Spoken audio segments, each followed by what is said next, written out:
గుడివాడ నియోజకవర్గంలో వైఎస్ఆర్సీపీ పరిస్థితి ఏంటి? అధికారంలో ఉండగా మంత్రి పదవి అనుభవించిన మాజీ ఎమ్మెల్యే కొడాలి నాని ఎక్కడున్నట్టు?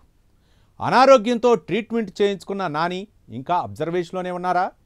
ఆయన అందుబాటులో లేకపోతే పార్టీ వ్యవహారాలు చూసే మరో వ్యక్తి లేరా? అసలు గుడివాడలో వైసీపీ కార్యాలయం ఉందా? ఇవన్నీ గుడివాడ వైసీపీ కార్యకర్తలను వెంటాడుతున్న ప్రశ్నలు. అసలు కొడాలి నాని రీ ఎంట్రీ ఉంటుందో లేదో అనే కనీస క్లారిటీ కూడా లేదట.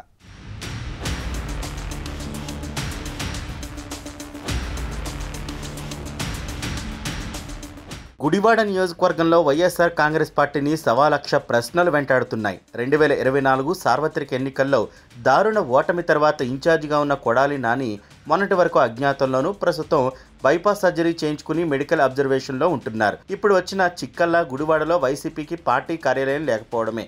గుడివాడలో తెలుగుదేశం పార్టీ 53,000కు పైగా రికార్డు మెజార్టీతో గెలిచిన తర్వాత వైసీపీకి కనీసం కార్యాలయం కూడా లేకపోవడంపై గత 10 నెలలుగా చర్చ జరుగుతూనే ఉంది. ఇదంతా ఒక ఎత్తైతే గుడివాడ రాజకీయాల్లోకి కొడాలి రీఎంట్రీ ఉంటుందా అనే అనుమానాలు కూడా వ్యక్తమవుతున్నాయి.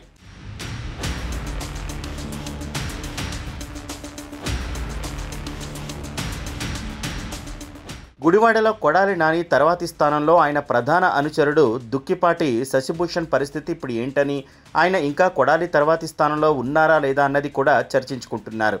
ఈ నేపథ్యంలో గుడివాడలో జరిగేవన్నీ కొడాలికి తెలుసా? ఆయన నియోజకవర్గ పరిస్థితులను ఎప్పటికప్పుడు తెలుసుకుంటున్నారనే చర్చ మొదలైంది. కొడాలి దారుణ ఓటమికి ప్రధానంగా దుక్కిపాటి వైపు వేలెత్తి చూపుతున్న పరిస్థితుల్లో వీరిద్దరికీ మధ్య సఖ్యత ఉందా అన్నది కూడా తేరాల్సి ఉంది. ఇదిలా ఉండగా వైసీపీ జిల్లా ఉపాధ్యక్షుడిగా ఉన్న మండలి హనుమంతరావు ఇటీవల తన పార్టీ పదవికి రాజీనామా చేశారు. మండలి అసంతృప్తికి దుక్కిపాటిని కారణంగా చూపుతున్నారు. మండలి వ్యవహారం ఇప్పుడు పార్టీని ఇరకాటంలో పడేసింది. మండలి ఎపిసోడ్లో జోక్యం చేసుకోలేని పరిస్థితుల్లో దుక్కిపాటి ఉన్నారు. మరోవైపు కొడాలికి దుక్కిపాటి తప్ప ఇంకో ప్రత్యామ్నాయం లేకపోవడంపై పార్టీలో ఒక వర్గం పెదవి విరుస్తోంది.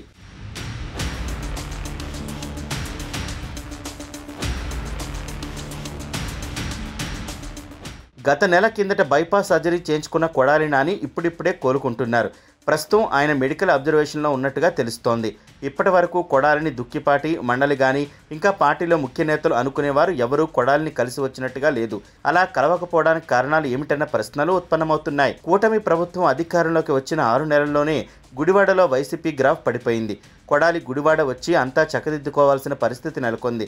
మరోవైపు టీడీపీ మాత్రం గ్రాఫ్ పెంచుకుంటూ రోజురోజుకు పుంజుకుంటోంది. వైసీపీ శ్రేణులు మాత్రం కొడాలి నాని విషయంలో ఇంకా అయోమయంలోనే ఉన్నట్టుగా అర్థమవుతోంది.